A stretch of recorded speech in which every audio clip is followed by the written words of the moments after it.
जी बिस्मिल्लाहिर्रहमानिर्रहीम। आज हम एक्सरसाइज 3.1 का क्वेश्चन नंबर 5 करेंगे और इसके अंदर भी हमने वेन डायग्राम शो करवानी है और ये हमें क्वेश्चन दिया हुआ है, हमने लेफ़्ट और राइट दोनों को प्रूव करना है। अगर आप इस पे गौर करें तो ये बेसिकली एसोसिएटिव प्रॉपर्टी लिखी हुई है और इसके अंदर हमारे पास इसका पहला पार्ट है, उसके अंदर पी क्यू आर की वैल्यूज़ भी दी हुई हैं। पहले जो हमने क्वेश्चन किए थे उसके अंदर वैल्यूज़ नहीं दी थी, जस्ट हमने वेन डायग्राम बनानी थी, लेकिन यहाँ पे जो है वो पी क्यू और आर जो है इनकी वैल्यूज़ भी दी हुई हैं। तो इसका मतलब हमने डायग्राम बनानी है और डायग्राम के अंदर फिर ये वैल्यूज़ को पुट भी करना है और फिर उसको शेडिंग करके लेफ़्ट और राइट का आंसर हमने सेम बनाना है। तो अगर हम पहले ये देख लें कि डायग्राम किस तरह बनेगी, डायग्राम देखने के लिए और डायग्राम बनाने के लिए सबसे पहले पी और क्यू और आर इन दोनों के अंदर तीनों सेट्स के अंदर हमने ये चेक करना है कि क्या कोई ओवरलैपिंग या डिसजॉइंट तो नहीं है कोई सेट्स। तो हम वो देख लेते हैं। हमारे पास जो है वो पी और क्यू अगर आप देखें तो 2 3 जो है एक ऐसे एलिमेंट्स हैं जो दोनों के अंदर है। इसका मतलब पी और क्यू जो हैं ये ओवरलैप कर रहे हैं, ओवरलैपिंग सेट्स हैं। उसी तरह अगर हम क्यू और आर की बात करें, यहाँ पे भी 5 और 6 जो है वो दोनों के अंदर हैं, दोनों सेट्स के अंदर। इसका मतलब क्यू और आर भी जो है ये भी ओवरलैप कर लें। तो अगर हम तीनों सेट्स की बात करें पी क्यू आर, तो फिर हमें तीनों सेट्स के अंदर कोई ऐसा एलिमेंट नहीं मिल रहा जो तीनों के अंदर हो। जैसे अगर हम टू की बात करें, टू इसके अंदर भी है, क्यू के अंदर भी है, लेकिन आर के अंदर नहीं है। तो इसका मतलब तीनों सेट्स जो हैं ये ओवरलैप नहीं कर रहे। दो दो सेट्स हैं, पी क्यू आपस में ओवरलैप कर रहे हैं और क्यू आर ऊपर ओवरलैप कर रहे हैं। तो हम इसकी डायग्राम बना लेते हैं लेफ़्ट हैंड साइड। और ये मैंने थोड़ी शेडिंग पहले से कर रखी है। तो पहले आप ये देखें पी और का क्यू जो है ये ओवरलैप कर रहे हैं और ओवरलैपिंग नंबर्स कौन से हैं हमारे पास जो दोनों के अंदर हैं, वो 2 3 हैं। तो इसका मतलब ये जो कॉमन रीजन है ये वाला, यहाँ पे मैंने ये 2 3 लिखा हुआ है। उम्मीद है आपको नज़र आ रहा होगा क्लियर। तो ये 2 3 जो है कॉमन रीजन के अंदर है। तो 2 3 के अलावा कौन से नंबर्स बच जाते हैं पी के, वो 0 और 1 है। तो इसका मतलब पी का जो बाकी रीजन है उसके अंदर हमने ये 0 और 1 लिख दिया है, कॉमन रीजन के अंदर 2 और 3 लिख दिया है। और अगर हम क्यू की बात करें, 2 और 3 तो कॉमन रीजन में लिखे गए, तो बाकी 4 5 6 रह गए। तो वो हमने जो है वो 4 और 5 और 6 इसके अंदर यहाँ पे ये देखें कि जो है ये 3 तो इधर कॉमन रीजन में आ गया ना। तो ये 2 और 3 यहाँ पे नहीं आना, यहाँ पे सिर्फ और सिर्फ 4 आना है। ठीक है। और ये जो 5 6 है ये अगले आर सेट के साथ कॉमन बन जाता है। इसका मतलब 5 6 जो है ये आपने क्यू और आर का ये जो कॉमन रीजन है, यहाँ पे ये आपको ये 5 और 6 ये बहुत छोटा सा करके लिखा हुआ है, ये कॉमन रीजन क्यू और आर का यहाँ पे लिखा हुआ है। तो ये यहाँ पे सिर्फ 4 रह जाएगा। लेकिन अगर हम ये क्यू का पूरा देखें ना, तो इसके अंदर ये 2 3 4 5 6 ये सारे के सारे क्यू के एलिमेंट्स हैं। और इसी तरह आर के एलिमेंट्स क्या बन गए, आर के हमारे पास 5 6 जो है ये तो कॉमन रीजन में आ जाने ना। यहाँ पे ये 5 6 तो यहाँ पे लिखा हुआ है, ये जो कॉमन रीजन है। और इसके अंदर जो है वो बाकी 7 8 और 9 रह गए। तो 7 8 और 9 मैंने ये लिखे हुए हैं, ये 7 है, इसी तरह ये 8 लिखा हुआ है और ये 9 लिखा हुआ है। अब हमने इसकी शेडिंग करनी है। बाकी अगर इसकी मज़ीद समझ ना आई तो हम इसको दोबारा जब राइट हैंड साइड में देखेंगे ना जहाँ पे, तो फिर मैं इसको दोबारा आपको बना के दिखा दूँगा। तो ये जो है हमारा लेफ्ट हैंड साइड है, उसके अंदर पी यूनियन क्यू देखना है।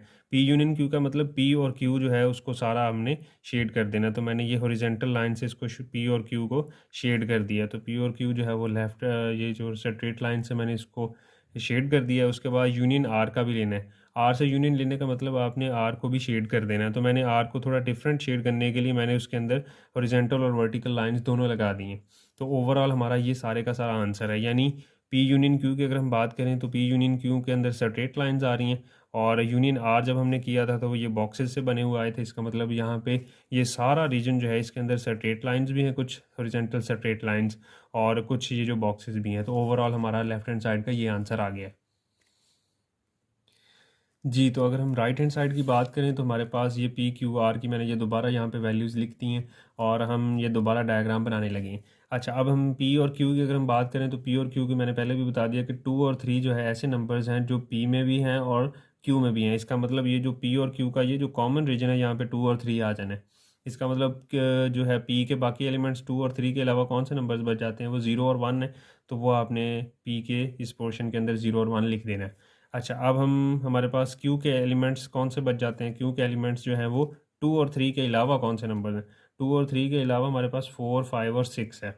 ठीक है। तो मैं यहाँ पे 4 5 और 6 भी यहाँ पे आना चाहिए था, लेकिन यहाँ पे हमने नहीं लिखना क्योंकि ये जो 5 और 6 है ना ये आर के साथ फिर कॉमन आ रहा है। इसका मतलब क्यू और आर का जो कॉमन रीजन है ना, यहाँ पे ये 5 और 6 आ जाएगा। ठीक है, क्योंकि ये जो क्यू है और जो आर है, इस दोनों के दरमियान 5 और 6 कॉमन नंबर्स हैं हमारे पास। अगर हम गौर करें यहाँ पे, तो अगर हम पी के एलिमेंट्स देखें तो इस पी के एलिमेंट्स 0 1 2 3, ये जो सर्कल है ना, इसके अंदर 0 1 2 3 ये सारे के सारे पी के एलिमेंट्स हैं। और अगर आप यहाँ पे भी देखें तो पी के यही एलिमेंट्स हैं। इसी तरह अगर हम क्यू की बात करें तो क्यू के अंदर 2 3 4 5 6 ये सारे एलिमेंट्स क्यू के हैं। तो अगर हम यहाँ पे देखें तो क्यू के भी यही एलिमेंट्स हैं।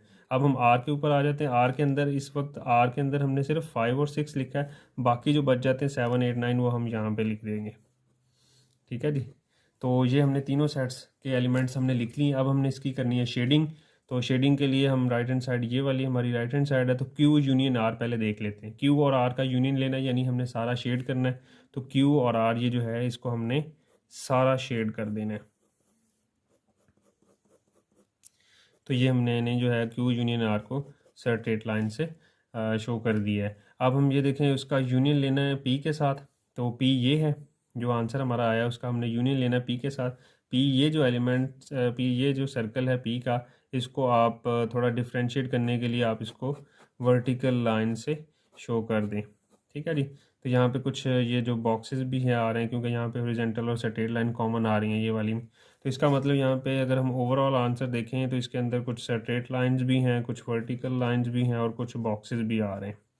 ठीक है, तो इसका मतलब ये भी सारा रीजन जब यूनियन लेना है, तो हमने काफ़ी दफ़ा मैंने पहले भी बताया हुआ कि अगर यूनियन सारे पूरे के पूरे फार्मूले के अंदर, पूरे के पूरे क्वेश्चन के अंदर यूनियन है, तो वो जितने भी सर्कल्स हैं उन सबको हमने जो है वो शेड करना है। तो ऊपर भी हमने लेफ्ट हैंड साइड में भी सारा शेड किया है, राइट हैंड साइड में सारा शेड किया है। इसका मतलब दोनों की जो डायग्राम्स है उसमें शेडेड रीजन सेम है। ऊपर भी तीनों सर्कल्स को हमने शेड किया हुआ और नीचे भी हमने तीनों को शेड किया हुआ। इसका मतलब हम ये कह सकते हैं कि hence it is proved that left hand side is equal to right hand side.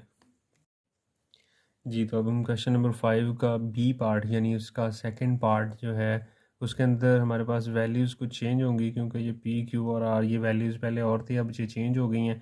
लेकिन हमने प्रॉपर्टी जो है वो यूनियन की एसोसिएटिव प्रॉपर्टी हमने वैसे ही सेटिस्फाई करवानी है। तो सबसे पहले हम ये देख लेते हैं कि इसकी डायग्राम कैसे बनेगी।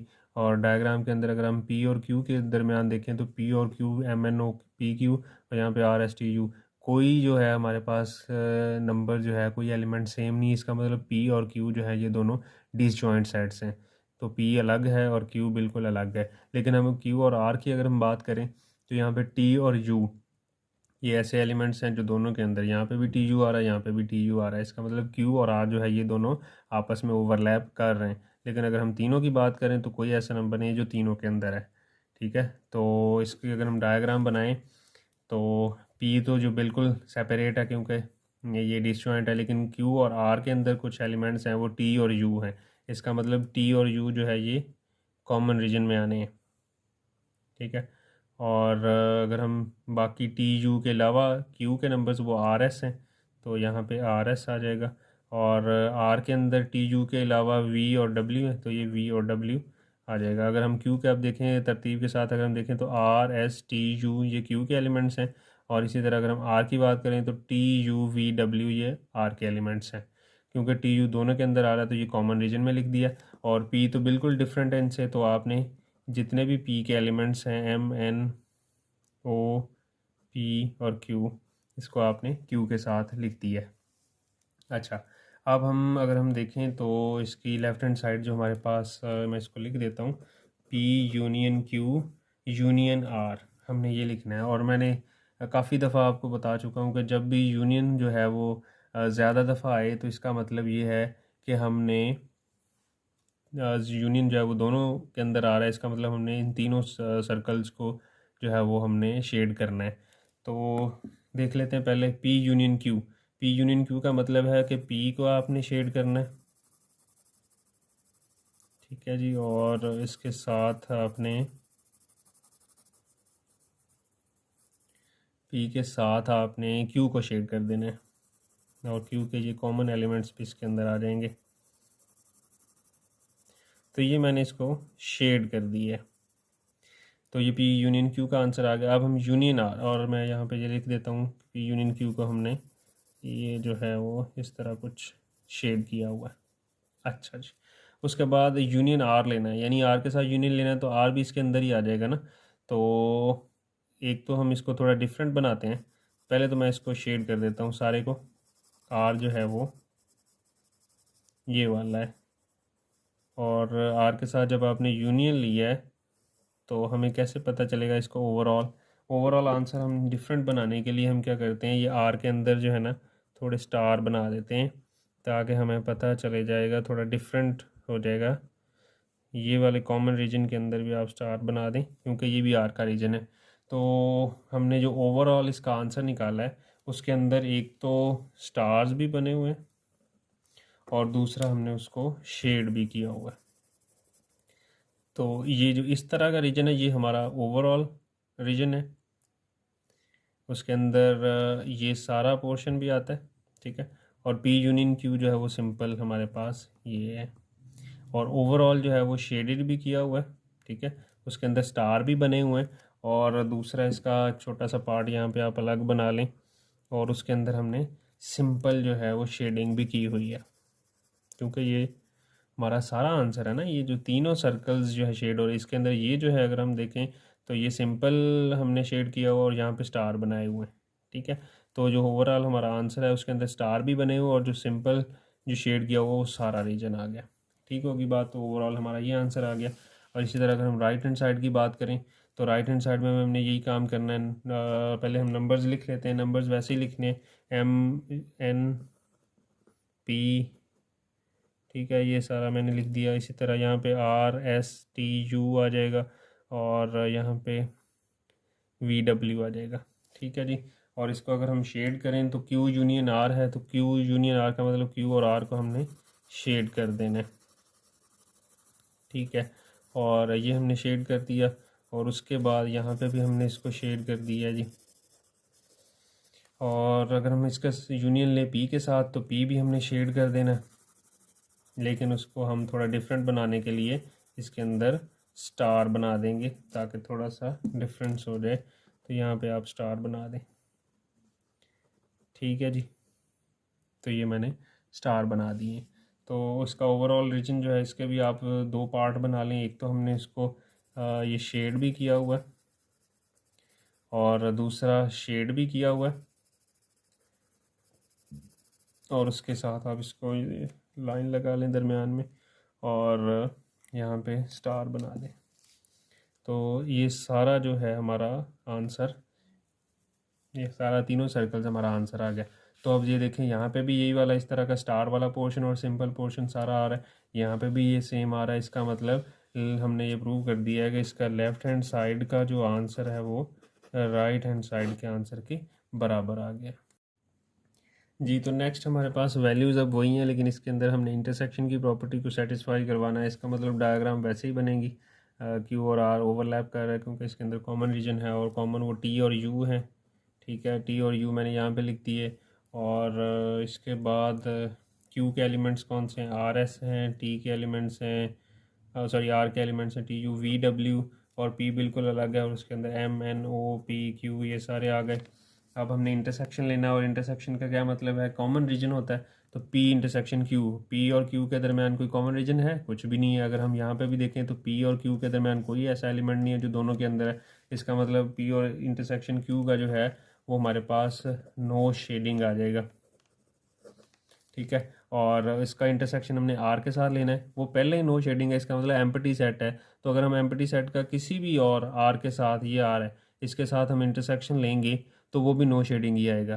मैंने पहले भी बताया हुआ कि एम्प्टी सेट का जब आप इंटरसेक्शन किसी भी सेट के साथ ले लें, चाहे वो जितना मर्जी सेट हो, बड़ा हो, जैसे ये T U V W A, चाहे इसके साथ इसके अंदर सारी ए बी सी क्यों ना लिखी होती, तो एम्प्टी सेट के साथ आपने जब इंटरसेक्शन लेना तो उसका एम्प्टी सेट ही आंसर आएगा, नो शेडिंग में ही आंसर आएगा। तो इसका मतलब इसका ओवरऑल आंसर अगर हम देखें तो इंटरसेक्शन ये भी नो शेडिंग में आ जाएगा, ठीक है। तो ये लेफ्ट हैंड साइड का आंसर आ गया।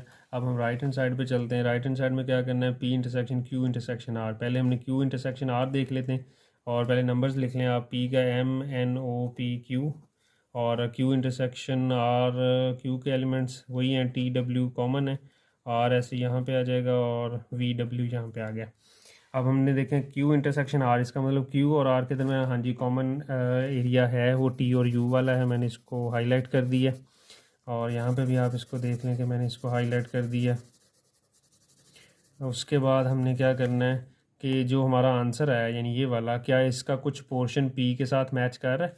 P तो हमारे पास पहले डिसजॉइंट सेट है, वो अलग बना हुआ सर्कल, तो ये यहाँ से कैसे आ सकता है यहाँ पे ये वाले एलिमेंट्स? तो ये कॉमन रीजन जो है इसका P के साथ कोई ताल्लुक नहीं है, तो इसका भी जो है ओवरऑल जो आंसर आएगा वो नो शेडिंग में ही आएगा। तो आप इसका भी लिख दें नो शेडिंग। तो इसका जो है ओवरऑल आंसर अगर हम देखें वो भी नो शेडिंग आया है, और ऊपर जो है लेफ्ट हैंड साइड का उसका भी अगर हम देखें तो उसका भी नो शेडिंग आ गया। इसका मतलब हम ये कह सकते हैं कि hence it is prove that left hand side is equal to right hand side.